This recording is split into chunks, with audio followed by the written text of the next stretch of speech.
I'm back with Ritual by Malidoma Patrice Some. And I want to read this section. I highlighted this, so I know it's something that I want to share. I actually wrote read and highlight, so that means I want to share it with you. All right, so how to ritualize life. I am called Malidoma, he who is to be friends with the stranger enemy. The word doma is used to refer to both meanings. The idea is that a stranger can become an enemy. And so a stranger is sacred because it is the task of him who is not a stranger to turn the potential enemy in the stranger into a friend. In my many years since the passing of grandfather, I have suffered greatly and learned greatly in the pursuance of what I see as my calling. Today, I wonder whether my life in exile makes me more of a stranger or enemy than one who would or should be friend, or should it be the other way around? The quest constantly imposing itself upon me has been more a quest for a home in the hearts of people, a thing that I take as a yardstick by which to measure the level of my own comfort. And the constant questions ghostly looming in my consciousness are, what can I tell my brothers and sisters across the sea? How relevant is a small village in the wilds of Western Africa to the hustle and bustle of Western society? The West is crowded with people who want healing, this which I have been able to notice.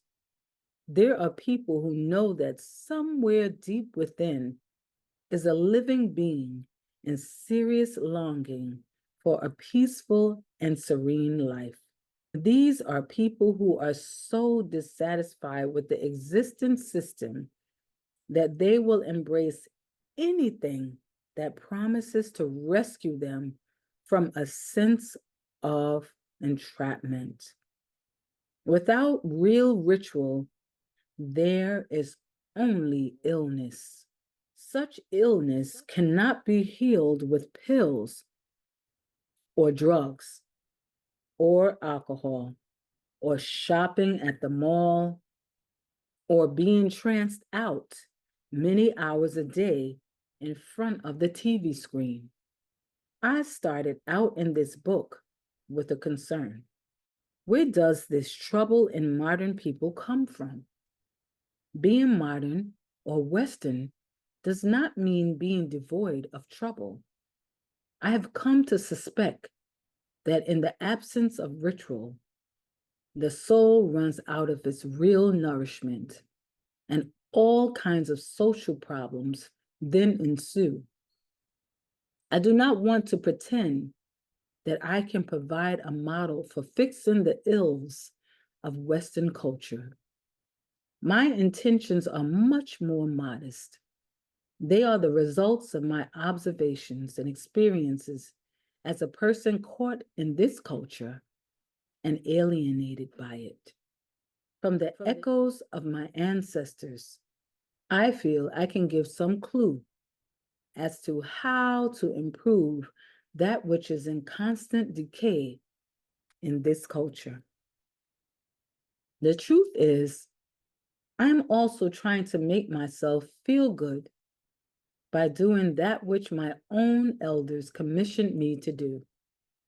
If my elders have deplored the sweeping effect of modernity, they have also lived in admiration of how effective news from the other world, the primitive world, can help others understand and appreciate themselves better.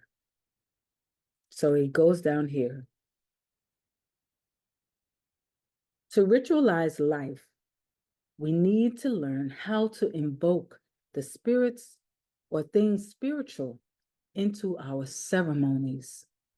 This means being able to pray out loud, alone.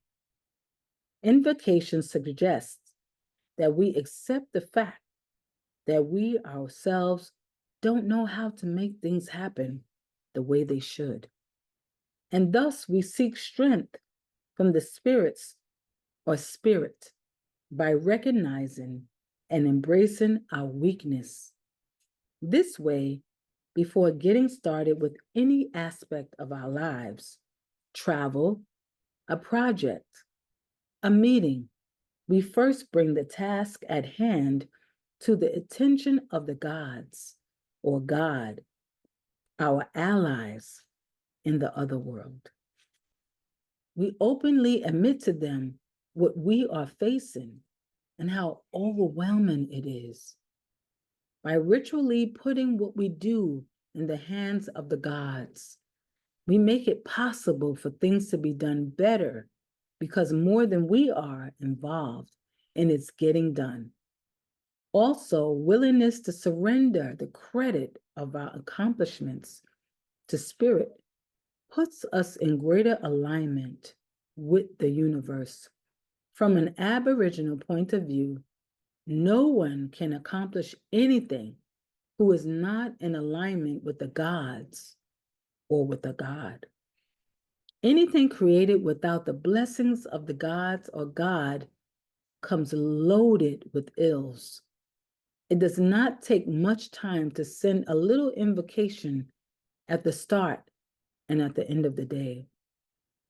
This way, everything in between is sanctified or sacred and safer because it has been thrown into the hands of the spirit world. A person's life is ritualized who accepts the fact that everything he or she does is the work of the hands of the divine. Everyone can do this. Anyone can. Before going out in the morning, send a little prayer to the ancestors on the hills or in the river. It takes a word or two, or at most, a few sentences. It is private and effective. Modern communities can benefit from a good sense of ritual if they begin by experimenting with it emotionally.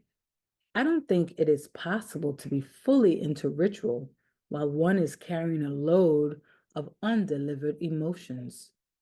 The way you know that your rituals are having a positive effect on you begins with the discovery of how much emotion is pushing you from the inside like a volcano. Those who are able to express their emotions have been at some point in their lives in alignment with their own spirits, saints, guides, or guardians.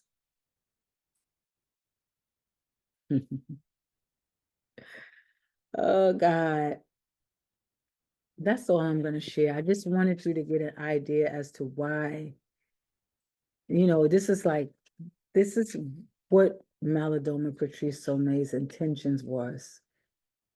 I think overall, he wants you to connect. Before you get on the other side, he wants you to tap into those who are waiting to commune with you, those who are waiting for you to ask of their assistance. It's like somebody else told us who to speak to.